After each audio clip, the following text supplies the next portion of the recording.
Hello and welcome to Medical Dialogues, your daily dose of health and medical news. I am Dr. Nandita Mohan. Let's look at today's health highlights. India cough syrup linked to Uzbekistan deaths substandard, WHO. The World Health Organization has issued a warning against the use of two India-made cough syrups linked to the deaths of at least 20 children in Uzbekistan. The UN agency said that the two products, AMBRONOL and DOK-1 Max, made by the Indian manufacturer Marion Biotech, were substandard and failed to meet the quality standards.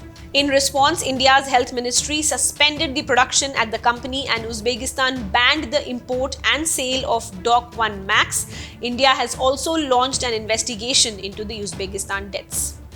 WHO also said that laboratory analysis of AMBRONOL syrup and DOK-1 Max syrup samples found both products contained unacceptable amounts of diethylene glycol and or ethylene glycol as contaminants, which are toxic to humans, especially to children, and may result in death.